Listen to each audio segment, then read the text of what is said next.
Está?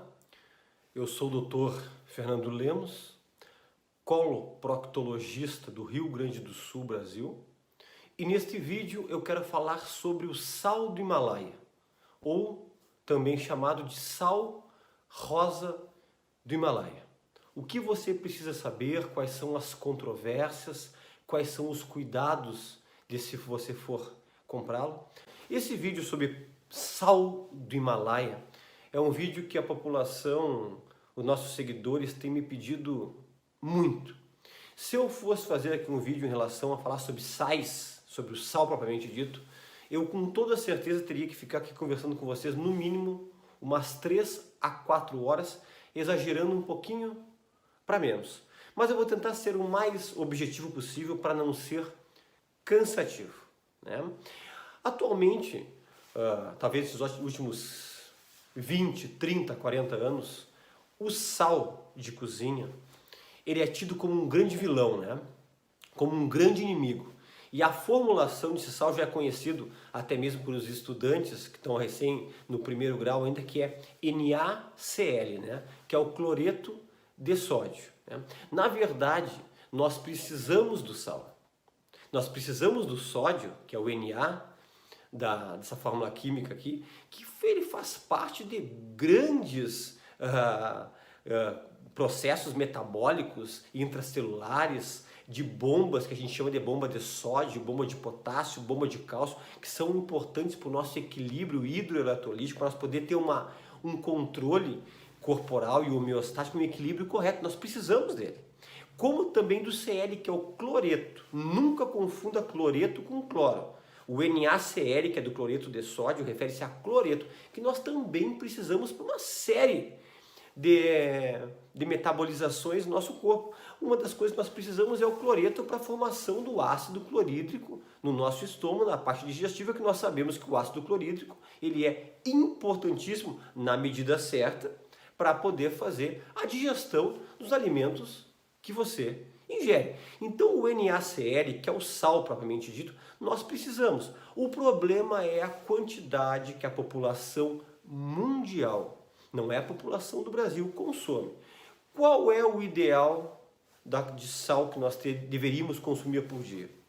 Apenas 2 gramas de sal. O que é 2 gramas de sal? É você pegar uma colher de chazinho, aquela pequenininha, e é uma colher daquelas rasa de chazinho. Aquilo ali equivale a 2 gramas. Né? Outro exemplo, que já é um exemplo meio folclórico, a gente diz que você pegar a tampa de uma canetinha Bic e o que você encher na tampinha de sal é o que você deve usar por dia. Não é usar numa refeição, é durante todo o dia deveria ser usado 2 gramas de sal. E você come um cachorro quente, um hambúrguer, uma fritura, um salgadinho, durante o teu almoço, durante a tua carne. Então, a estimativa é que a população mundial utilize em média 6 gramas de sal por dia. Você tem noção que é 6 gramas? O ideal é 2 gramas. Ou seja, 3 vezes mais do que o esperado. Aí sim, ele vai se tornar um grande vilão, né? O que ele vai fazer? Ele vai aumentar de peso, como muitas pessoas me perguntam? Não, o sal não aumenta de peso, ele não é calórico, porém ele incha. Ele puxa líquido, a pessoa fica inchada, edemaciada, e com isso também altera muito a pressão. E pressão aumentando, aumenta riscos cardíacos, como angina, que é a dor torácica, como infarto, como acidente vascular cerebral, problemas circulatórios em membros. Então, por isso que tem que se cuidar o sal. Isso aí é indiscutível. Se nós fôssemos dividir de forma bem simplória, existem 2 tipos de sal. O sal integral e o sal refinado. Resumidamente, quais são as diferenças? O sal integral é aquele sal in natura, aquele sal natural, aquele sal que você tira da natureza, que não passa por nenhum tipo de refinamento químico, ok? E esse sal é um sal riquíssimo em minerais. E o sal refinado, que é esse sal que tem em 99% das cozinhas do Brasil, que é esse salzinho branco, esse sal fininho, esse é o sal refinado, que ele passa por processos de refino que é o processo de refinamento que nós chamamos aí, que acaba tirando totalmente todos os minerais e isola-se apenas o NaCl, que é o cloreto de sódio, ok? E na verdade, nesse processo de refino, usa-se substâncias que não são interessantes para o nosso organismo, que não são interessantes para serem excretados, e elas, imensa maioria, elas acabam sendo depositadas. Quer algum exemplo? Chama-se ferrocianeto, ou citrato de amônio, ou silicato de alumínio. Tudo esses componentes maléficos, e eu chamaria até de tóxicos, são usados durante esse processo para você ver aquele salzinho branquinho, bem fininho, bonitinho. Tem até algumas marcas que são, entre aspas, famosas. Só que nós sabemos que esse sal refinado, ele tem muito mais malefícios do que benefícios, mesmo ele sendo mais barato do que os sais integrais. Dentro dos sais integrais, os mais conhecidos são dois, que é o sal marinho, que é o sal que vem do mar, né? E para você saber, esse sal refinado que eu falei, que passa pelo processo de refino, 98,5% desses sais refinados, eles fazem esse processo de refinamento com o sal marinho, tá? Só que aqui eu estou falando de sal integral, é aquele sal marinho, que não passa pelo refino, e o famoso sal do Himalaia, ou sal rosa do Himalaia, porque ele tem uma coloração meio rósea. Da onde que veio esse nome sal do Himalaia? Porque ele é extraído daquela região aonde a cordilheira do Himalaia ocupa. E interessante que essa cordilheira ela é muito extensa. Ela ocupa mais ou menos entre 340 e 350 mil quilômetros. Passa por vários países. Então esse sal do Himalaia ele é extraído de vários países distintos. Do Paquistão, da China, da Índia.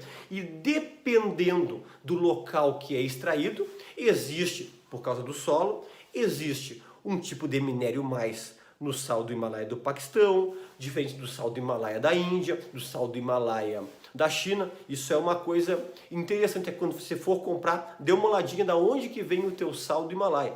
Eu já aviso para vocês que a imensa maioria do sal do Himalaia distribuído no mundo, mais comum é do Paquistão. E olha uma coisa que interessante, o sal do Himalaia tem aproximadamente, que já foram estudados com comprovação científica, 82 minerais na sua formulação. Vocês ouviram o que eu falei? Não é 8, é 82 minerais importantes, essenciais para nosso equilíbrio do nosso organismo, equilíbrio das nossas trocas celulares. Muito importante isso aí. E durante o processo de refinamento, esse sal branquinho, perde-se todos estes minerais. Olha algo muito interessante. Sempre nós atribuímos sal com aumento de pressão. Tanto que pessoas que têm pressão alta, pessoas que passaram por algum infarto, algum problema cerebral, o que você diz? Diminua o sal o máximo possível, que é prejudicial. Olha que interessante. O sal do Himalaia, na quantidade certa, que logo nós falaremos, ele ajuda a fazer, sabe o quê? A baixar a pressão.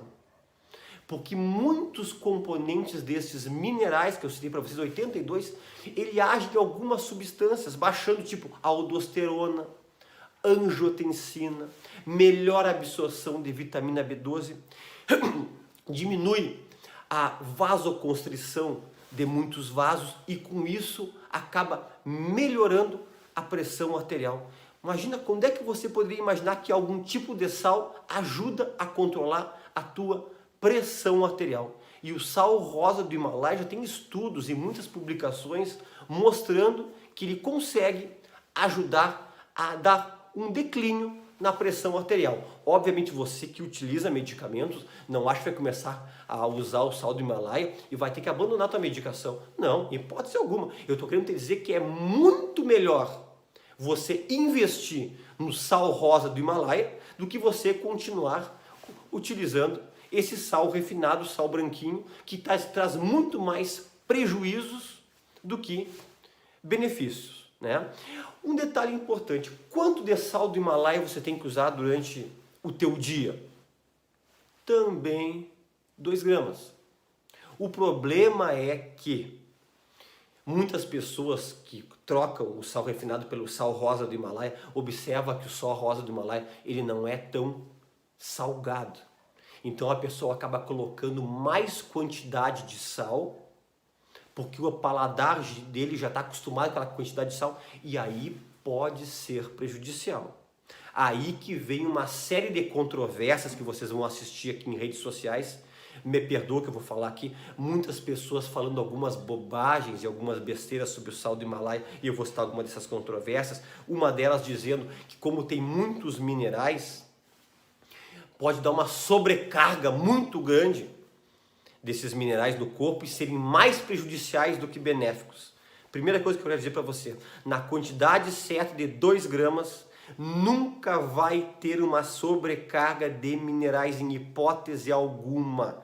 Obviamente, se você usar uma quantidade exagerada do sal do Himalaia, e tudo que é usado de forma exagerada não é interessante, obviamente pode te causar grandes malefícios. Outro detalhe, outras publicações saíram dizendo, suspeitando que os minerais do sal do Himalaia não são absorvidos, que são totalmente eliminados. Isso é uma outra grande mentira. E nós sabemos que dentro desses 82 minerais tem zinco, importante para a imunidade, tem manganês, importante para as sinapses cerebrais, tem cromo, que é o que regula o nosso apetite para não ter muito apetite, e tem um mineral que é riquíssimo no sal do Himalaia, que eu diria que talvez é o mineral, talvez um dos mais nobres do corpo, que é o magnésio. Tem um vídeo aqui, quem não assistiu no nosso canal, para a gente chamado cloreto de magnésio. Você tem que assistir esse vídeo para poder entender um pouquinho do que o magnésio faz no seu corpo. Pessoas com dores musculares, pessoas com problemas de fadiga, pessoas com cansaço, pessoas que às vezes eu nunca rendo, não rendo mais nada, a minha memória começa a ser alterada.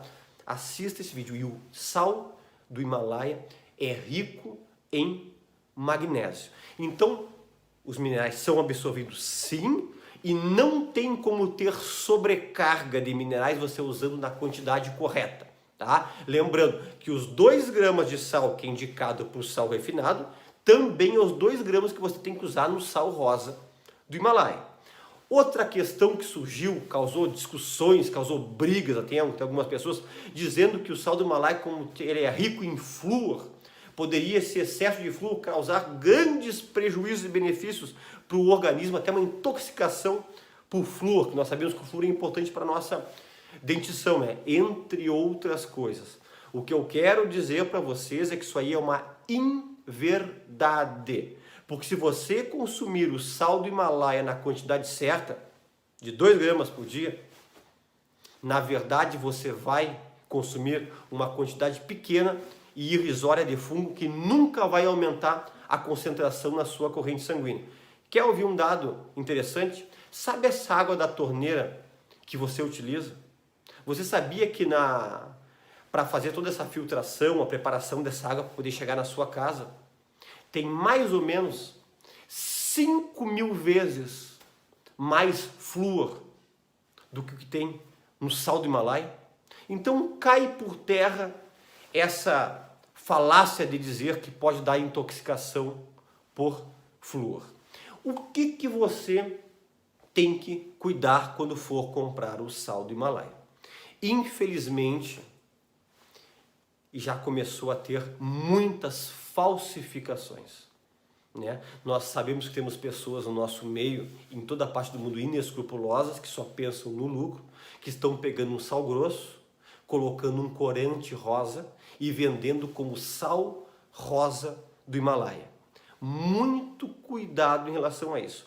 O sal do Himalaia, obviamente, ele é um pouco mais caro do que um sal refinado comum. Mas eu diria para você, vale a pena esse investimento. Ele não é muito mais caro, tá? Ele é um pouco mais caro do que o sal refinado, mas eu digo para você, compensa esse investimento tanto para você como para sua família, mas eu friso, use na quantidade adequada. Outro detalhe, uma dicasinha em relação a como é que você pode pensar que esse sal, na verdade, é falsificado. Evite comprar esse sal a granel, esse sal solto. Então você está querendo dizer, doutor Fernando Lemos, que todo sal do Himalaia vendido a granel é falsificado? Não. Se você conhecer o dono do estabelecimento, converse com ele de onde que vem esse sal. Tá? Se ele garantir de onde que vem, mostrar a procedência, sem problema nenhum. Mas é muito difícil você comprar o sal do Himalaia falsificado se você comprar numa embalagem fechadinha, de uma marca conhecida, num estabelecimento que não vai querer se queimar com o seu público por estar vendendo uma coisa falsificada. Então, muito cuidado no momento de você comprar. Tá? Eu sugiro que, se você puder, compartilhe esse vídeo com teus amigos, com teus familiares, em grupo de Facebook, no WhatsApp. Vamos alcançar pessoas que estão se intoxicando com o sal refinado, esse sal branquinho de cozinha, e estão até se matando, causando problemas fatais por causa do consumo exagerado. E vamos fazer a troca para esse sal integral, que é um sal diretamente extraído da natureza, que não passa por refinamento químico, ok? E juntamente traz uma gama gigantesca de minerais. E até um próximo vídeo.